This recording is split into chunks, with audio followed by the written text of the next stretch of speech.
Hey guys, new video here. I'm gonna make a frequently asked questions series for the start of the league. New patch is coming on Monday or Tuesday. It's basically the start of the league.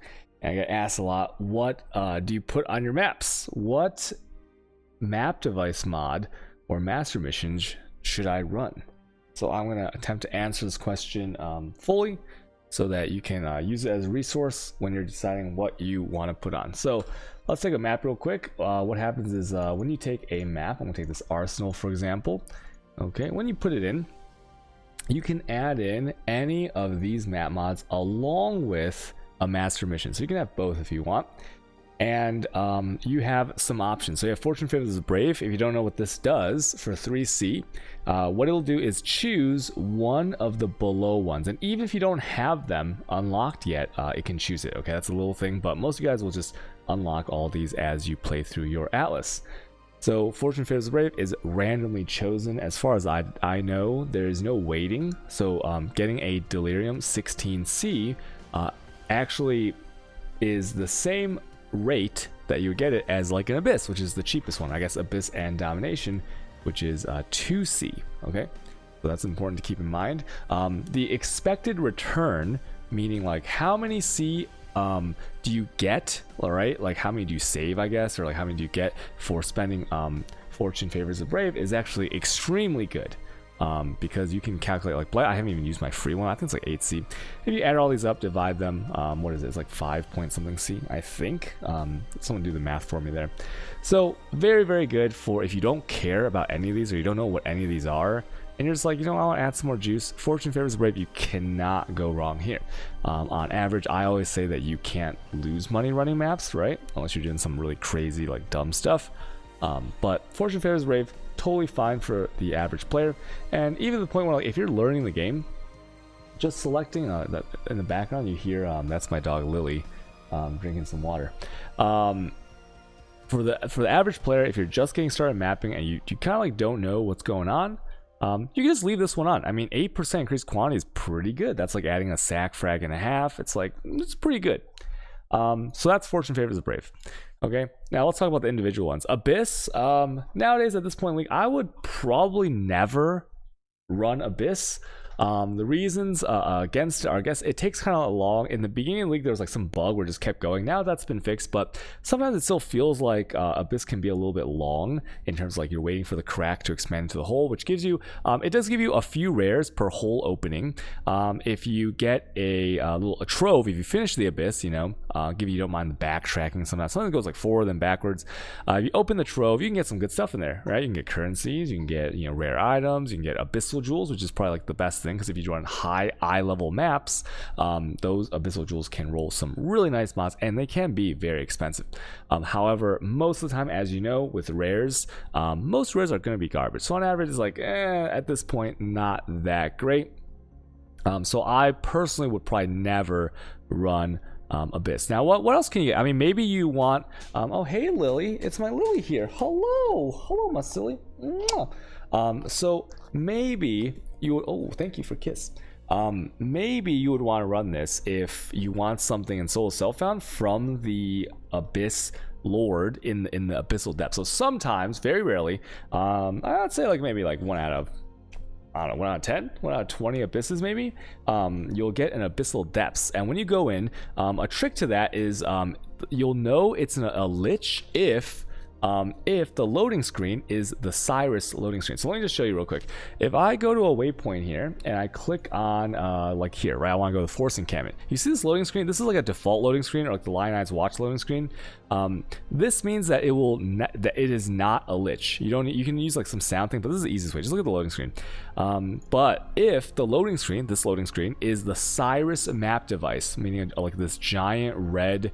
I can just show you like this, I guess. The giant red map device. Where's my thing here? This is kind of hard. Let me try zooming in so I can like show you that map device. All right, where's the map device? Oh, I can't grab my. Oh, there it is. I got it. Okay. You see this? This is the map device, right? So if you see this thing, like all red and glowy, like the Cyrus one, as your loading screen, then you know for a fact that that is 100% a lich. Okay, guaranteed. Now I can't access my map device. Not like this. Hold on. Where is it? How do I access this map space again? Almost selected it. Hold on a second. There it is. Let's make it small again. Okay, there we go. So that is how you will know that it is a lich. Okay, that took a little bit too long. So if you're in Soul Self, you want to get Shroud of Lightless, Tomb Fist, Light Poacher, 1 or 2 socket, Darkness and Throne got buffed. That belt, yeah, you might want to grab those things, but in trade leagues it's pretty garbage, so I wouldn't really spend the time doing that. Okay, so that is Abyss. Use it. 2C is really nothing, so who cares, right? You always get more monsters and more rares with these, so cool. Next one, Domination. So Domination, you're gonna get a couple shrines. These shrines can be anything. They could be Divine Shrine, Acceleration Shrine, Massive Shrine, Defensive Shrine, Brutal Shrine, all that good stuff, right?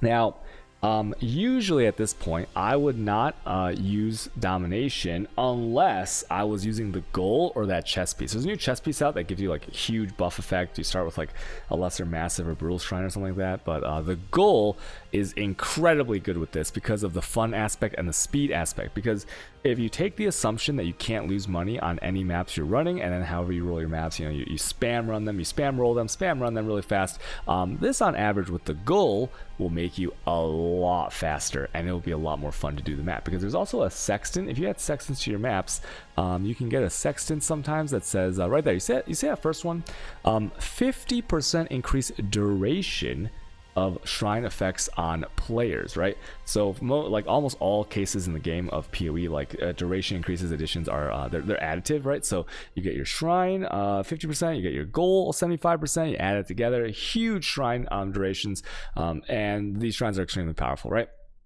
Area contains an additional shrine and a resounding shrine, right? So that's really, really nice because you can get like 4 shrines in there at least. They can be like natural shrines spawning throughout the map. These shrines have monsters around them, but the buff can be really, really crazy as long as you're wearing something like the goal. So Domination, although I wouldn't use it without the goal or that chest piece, some people just find this fun, so you can go ahead and add this on. I mean, 2C 2C for like basically like 2 guaranteed packs of monsters. Once you have the shrine is like kind of weird, but there is a case where there are some maps where the shrine has a location where it can't spawn monsters.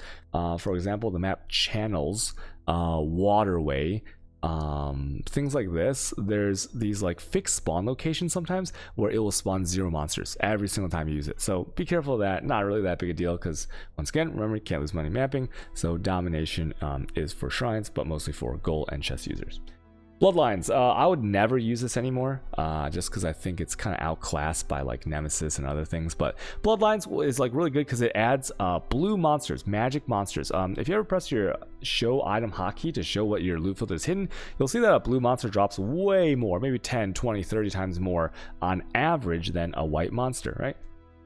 And so with that, you're kind of like, oh, well, if I add more blue packs, then what happens, right? I'll maybe get more loot, and you will, and especially you might get more maps and stuff too, because blue monsters can drop +1s, so that's kind of nice when you're first building out your map pool. But if you're at like Awakener 8, you have a very high middle number here, right? 8 like 154, 150, which is like min-maxed. Then you don't really need that like map sustain or that extra loot. You can play with the other mods a little bit better to make more money. So Bloodlines is like kind of a starting like first week kind of thing to kind of boost your Atlas, boost some drops there. Kind of nice. I was using this a lot in the first like few days of the league, but not so much anymore. What it means by 3 additional monster packs is just like the clusters of monsters, right? It's not like 3.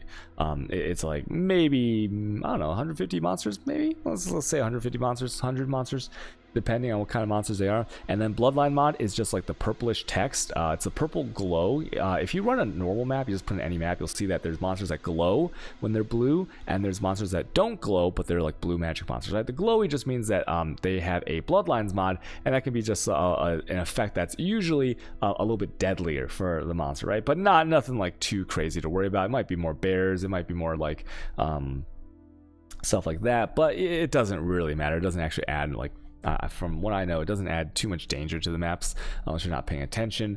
So yeah, that's Bloodlines. I would say at this point in the league, this is a skip for me. But if some people, if you like Bloodlines and you like those monsters, then maybe you can run it. 3C is like kind of steep because it's if you look at this next one, okay, this is Nemesis. Nemesis is usually, from what I've seen, used in a few ways that wouldn't be considered normal play. So if you're some noob, or like you're just getting used to the Atlas, maybe it's your second league, first league, I wouldn't really put this on there, because the one of the ways is you go in there with white leather belts, any eye level, doesn't matter, and chance orbs, and you try to chance a headhunter. Okay, you're gonna get like tons. You can get like maybe like 100 worms molt before you get the headhunter or something like that, right? Maybe 50 worms molt. But people like to do that, right? That's why you see people collecting white leather belts. Once again, any eye level works for chance orbs, but not for ancient orbs. And the second one, of course, is a good segue into that, ancient orbs, right? People like to put Nemesis on a map, go in with a unique belt between 40 and 42 eye level. The reason you do 40 and 42 now instead of 40 and 43 is because a new belt was introduced that takes the eye level 43 slot, and then the 44 slot is Malagara's Restraint, right? So you want to cut those out. So eye level 40 and 42, you go in there, you start spamming the ancient orb. Well, don't spam it too quick because you might roll over the headhunter. And they go in there and they try to get lucky with the headhunter, which right now is like, I think 70 exalts. And Nemesis basically, apart from that method of play, Nemesis just adds like about 5 more rare monsters. You can see it in like the top right when you show your mini map thingy. It'll actually say like has 5 packs with additional rare monster in there. And that'll actually add up with sextant rolls and things like that. So that's why you might see the numbers like shift up a little bit sometimes. So that is the Nemesis mod. It is kind of cool. I mean, once again, rare monsters drop many times more loot than a normal monster, and it's kind of fun, right? I guess like the third way that people use this is that like towards the end of the league, when people have tons and tons of money, they might put Nemesis on every map just for fun, just because like when you add one of these flags, as I'll call them, to a map, it is as if you are in that league. So the things that could drop in that league, for Nemesis, it's like Headhunter, Barracks Rings, Lavianjas, Karee Blood, things like this. These things will be able to drop even if you kill a white monster, right? I can make another video about talking about like Atlas rules and things like that, and like maybe like farming with like this and this and this. But for this video, we'll just say that Nemesis is most of the time used to try, no matter how small that chance might be, to get a headhunter. I don't really see it used that much, just for its rare potential, because if you already have a headhunter and you want to add rares to the map to make yourself really juicy, you do not use Nemesis. You actually use Beyond, which is like many times better. Okay, trust me. So yeah, so Nemesis, if you want to go for the headhunter, chance orb, ancient orb, and just dropping it from any mob. Okay, so pretty fun there, but I would not suggest this for anything else. Okay, Beyond is really cool. Actually, the last stream I put Beyond on probably like 99% of the maps. I just tried it. I thought I was gonna lose 5C on every map, because like it's not as good returns as maybe like Blight or Delirium if you can afford those. But Beyond is super fun because if you have a header, you kind of need Beyond on the map in order to really zoom and go super fast, farm really fast, and spawn a lot of monsters. So what this means is that when you kill monsters close together, there's a little like portal that spawns. It's like a little circle, a little bulging, throbbing, like red bloody circle thingy, I think it looks like, and it expands into a bigger portal with like spikes and like claws and stuff like that. You'll see it on the map when you run it Beyond. But the gist of it is you add more monsters to the map as you can, so that there's monster packs closer together, because this is a chance to get these little like portals, and if enough of them spawn, they congeal and form a bigger portal, and then up to the point where like even a Beyond unique boss can spawn, which can be quite difficult for a lot of builds. So this is mostly for spawning monsters and going fast with Headhunter.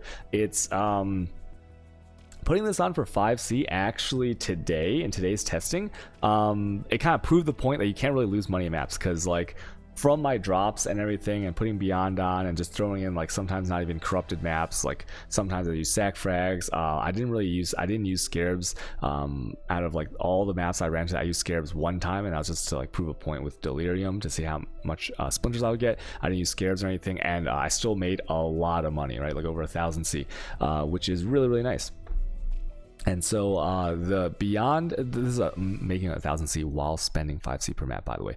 Okay, so Beyond adds, and it kind of makes sense, because Beyond monsters that you will spawn in here, they can't be white monsters. You know, you go through a map, most of your monsters are going to be white. But with Beyond, they have to be magic, rare, or unique. And as we talked about before, the glowing monsters, blue, yellow, and unique monsters drop a ton more loot. So like the good drops from there, and like the pure currencies and stuff like that, probably made up for the cost of Beyond. That's probably why it's 5C. It seems pretty fair now that I look back on my data. So if you want to have some fun and you can handle these unique bosses that spawn sometimes, I would do Beyond. It's a lot more XP too. This is actually the best XP per hour mod in the entire game, I believe, especially when you stack it with double Beyond, which is something that can be on the map itself.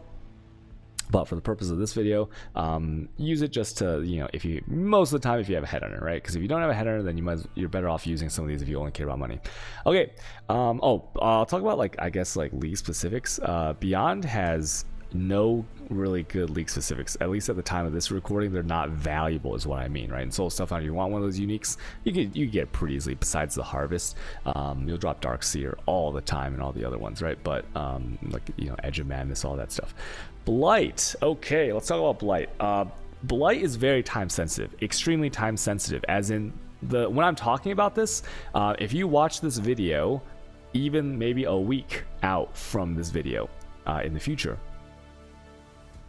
Yeah, wait. Okay, I didn't need to say that because that's how time works, right? Can't watch this in the past. Okay, so if you're watching this in the future, this advice might have changed, because Blight is time sensitive in the way that blighted maps and the drops in terms of oils and things like that from the Blight can shift wildly. Okay, the one thing is that Badge of the Brotherhood is like 40 to 60 exalts these days.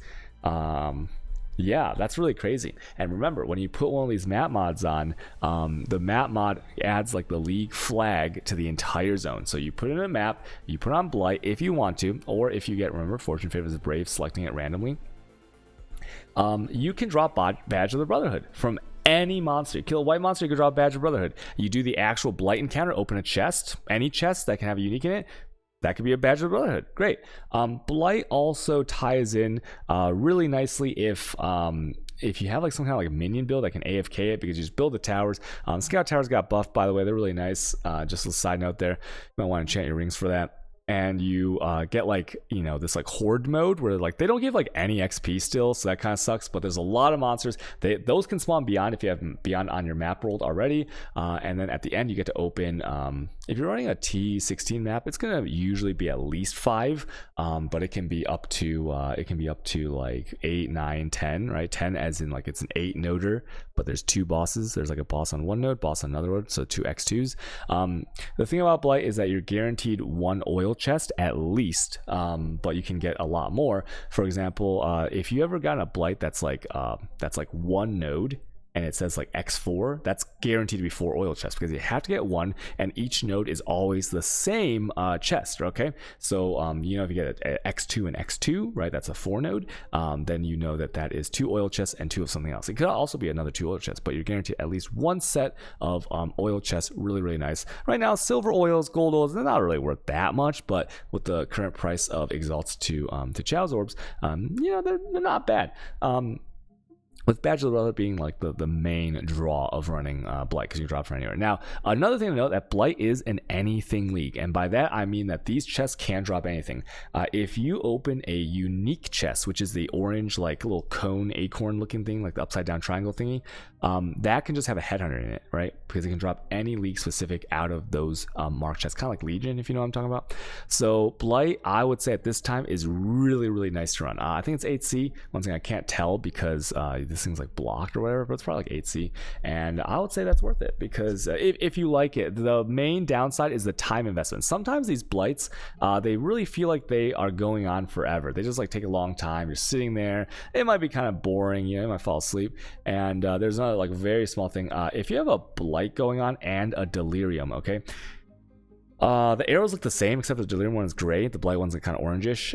They will show up like right here where my mouse is. You guys know what I'm talking about. There's a fast forward button to start the Blight, and there's a fast forward button that will stop the Delirium if you want manually, right? That one has a hotkey. Just be careful when you're pushing the fast forward Blight, because if the timer, you get like 15 seconds, I think 20 seconds, and when it counts down, it might disappear. You might accidentally click on your Delirium end. So just be a little bit careful when you have both Blight and Delirium not to end the Delirium. Okay, very small thing. In the Blight League, I would say another kind of cool thing about Blight, if you're into it, is the Blight League has like random things, like some things some things, if you're in like Soul Self-Found, are kind of hard to come by, right? Like if you're in Soul Self-Found, you run some like Bloodlines, right? You know if you run a map, you're like, okay, I know exactly kind of like the loot pool I'm gonna get. But things like Blight and like Legion and stuff, which isn't on the map device, they give an assortment of things. So they give you like, they can give you fossils, they can give you uniques, they can give you essences, they can give you all kinds of crazy stuff that's like a well-rounded assortment. So if you want to like, if you're looking in your stash and maybe like you're some kind of whale that's bought like, you spent a lot of money even though you don't play the game that much, you bought like every one of these dump tabs, or not dump tabs, sorry, these league specific tabs, right? You see these, like they have like specific purposes for storage. On Blight, you're gonna get a whole lot of stuff to fill like kind of like every tab, right? It's kind of nice. That's one little thing that people might overlook, getting a variety of commodities and stuff like that. Okay, Delirium, the big one. So right now, Delirium splinters, simulacrum, right? 300 splinters combined together into a simulacrum is 100C. So that means 3 splinters for 1C. So you need to get 48 splinters to cover the cost at this time. Once again, this is time sensitive too, because a lot of people are doing this, and I'm personally not, because it's kind of boring. It's kind of boring looting all that much until Stash Affinities comes out, and also my build sometimes dies in there, right? So it's not reliable. But a lot of people are doing this, so I anticipate the price of the simulacrum to come down even further with the number of people doing this, and then yeah, you might have to make more. So how do you make money on this? Delirium is actually probably the most profitable if you do not fail it. If you run good maps like Barrow Chambers, or Tropical Island is very popular, things like that. Because Delirium, I ran it the first time on some like Rusted Scarabs and like not even really trying that hard. Put on like an alba on the mission. I got 70 something, and the second time I ran it today to test it out with my new builds a little bit faster, I got like 130 something splinters. So you take the 130 that I got minus the 48 I needed to break even on just that, and now the splinters is a massive amount of C, right? It's like a lot of money, because let's just do the math. Let's just say like 50, and then like I got 140. So let's have 90 splinters, right? That's 30C profit. That's half an exalt. That's actually over half an exalt profit per map, just from the splinters, not counting anything else, right? Because I mean, if you count the other stuff that you drop in there, pure currencies, commodities, things like that, and you subtract the cost of the Rusted Scarabs, it's huge. And the reason that you wouldn't want to do this is if you don't like looting, right? There's a lot of loot to pick up. If you have a really bad filter, you're gonna have to clear the entire Delirium and map, and then you're gonna have to come backwards and pick up all your loot. Or if you die in there and you lose the fog, then obviously your profit margin is cut significantly. So it can be a little annoying. I find it a little bit annoying. Also, for some people, it still causes a hell of a lot of lag. But overall, this is the big money maker, this league. And from what I've heard from a few people, that like this is like one of the major factors as to the exalt to C ratio, right? Besides like the botting thing. So Delirium, I would say the first time you open this up on the map device, you get it for free. I would recommend that you do this. When it's free, meaning like you see how my Blight is free, it doesn't have a cost, right?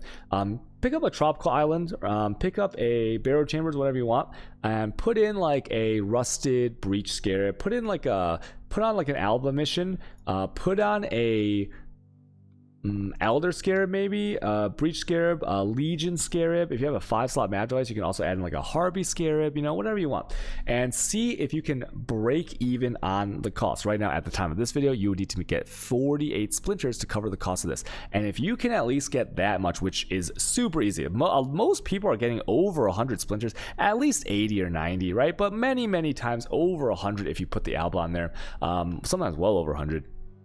Then you can absolutely do it, right? But you don't want to be losing money on this, okay? So that's all I'll say about Delirium. You gotta kind of have to try it out for your build, see if you can even do it.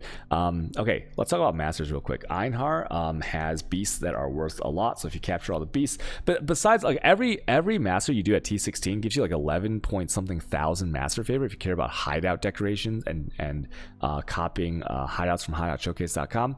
But the Einhar will spawn at least one red beast, and he's gonna have a bunch of yellow beasts. These beasts have much greater quality, or sorry, quantity and quality probably, than even their rare counterparts. So if you take like a carrion queen and you kill a rare and it drops like this many items, a bestiary version of that carrion queen has even increased rarity from that, and that is because of the buff. Back in Bestiary League, it was kind of a bad league, but they kind of buffed it later on when they went core, so that Einhar beasts had like much greater reward pool and stuff like that. Okay, so just keep that in mind, that when you see an Einhar beast, you should attack it until Einhar says the thing. So you know that the beast is captured when the life bar disappears and Einhar says his phrase. He might be like, oh yeah, you're captured, stupid beast, and at that point the loot has already dropped. An important thing that something I see people doing is they will wait around until the beast like completely disappears and gets like netted and everything. It takes so long, but you actually don't have to. If you're scared about this, if you have a strict filter, you can just press your loot show button,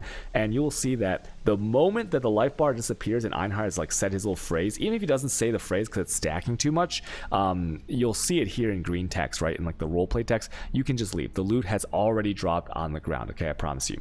You want to make sure you get the red beast, because Krachik Chimerals, Fenwell Plagued Arachnids, you know, all of the boss beasts, those you can either sell or run yourself to do whatever crafting you need, so those are kind of valuable. If you don't know how to search Einhar, you go here. My button is H, and you can go to Bestiary, and you can go here. So let's see if I have any. Do I have any Krachik chims? Oh, I don't have any Krachik chims. Feels bad. Fenwell Plagued. Oh, I don't have any Fenwell. Do I have any Kretchi? I don't even know how to spell that. Well, Fenimis. Is that okay? I don't have any Fenimis.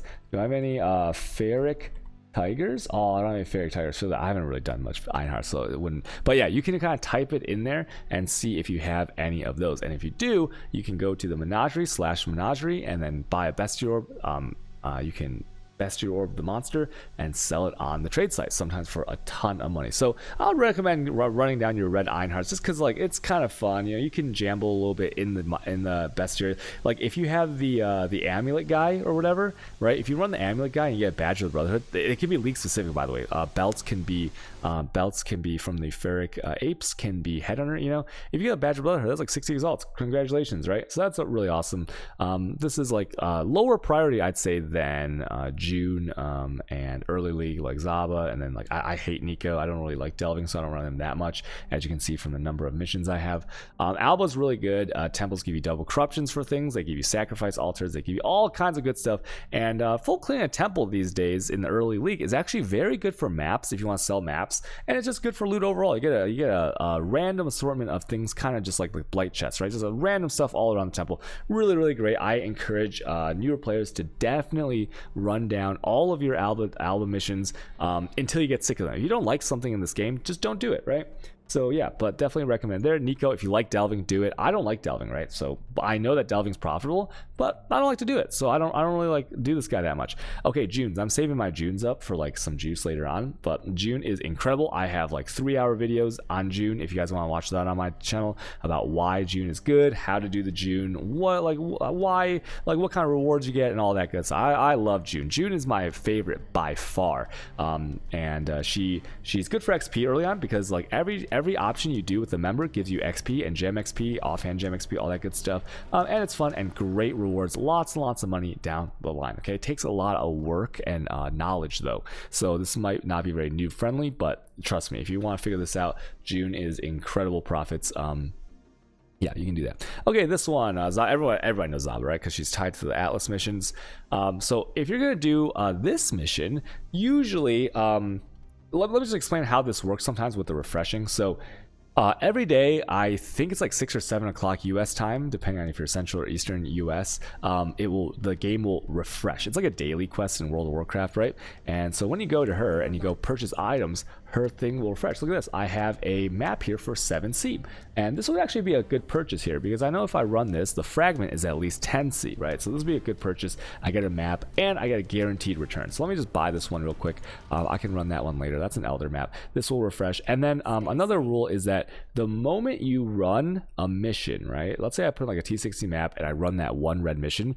When I click activate, the moment the portal spawn, she will have a refreshed inventory. This is very good for filling out your atlas if you're missing maps, soul, self-found, all that good stuff. And then she can also give you unique maps. Like for example, the Cortex has like multi-exalt flasks, like what, like 8, 9, 10 exalt flasks there. The Bottle of Faith. You can also get distant memories. Those can have extremely valuable rings, and they're kind of random. So any of the altered distant memory works. So that's why she's so good, especially at the beginning of the league. Later on in the league, you know, you probably won't need the maps from her, but it's good to like run them down just because like if you put it on a T16, I would recommend everyone run the red Zaba missions on T16s only. And the reason for that is because I have tested this with T16s versus T14s, and in T16s, when you go click on her, it is an extremely high chance that you get you know, a distant memory, right, for valuable synthesized rings, and it's also very, very high chance of getting a Shaper or Elder Guardian, like extremely high chance. I would even say it's greater than 50%. And you know, those fragments can be like, you know, the Elder fragments are at least 10C, some are 14C. Shaper fragments, the lowest one's like 4C now, the Minotaur, because people are trying to get the chest. And some of the other ones are like 9 or 10C, right? So really good value there. With the jackpot, which is the Cortex map, which is probably the rarest, you can get that for free, and you have to buy it, right? And then at minimum, you know, you get some look at her options, and that is when you click on her in the map, she will have when you click on each map that she offers you, it'll say like complete the Abyss, complete the Harbinger, complete the Breach, complete the Lab Trial, and these things are insane because like if you get a Harbinger, wow, it's like ancient shards, big money there, right? If you get a Breach, that's kind of cool, I guess. But also you can mouse over the maps and see which one has the greatest pack size and quantity. Because if you get an 8 mod corrupted one, you probably want to run that one if you can, because it's going to be, on average, it's going to be probably better than the map that is like blue and has like 5 pack size, you know what I mean? So this is really good. Later on, I kind of like slack off on this because like I'm kind of in control of like the map I do, and the map I do is juiced enough where I just kind of like run past everything and like stopping, going to another map, coming back. It's kind of confusing, so I might like back off later on, but right now and for new players, always run your Zabas. Okay, so that's the video. I talked a little about all these things, right? And you can kind of use that. Just general notes is that, once again, try to have fun.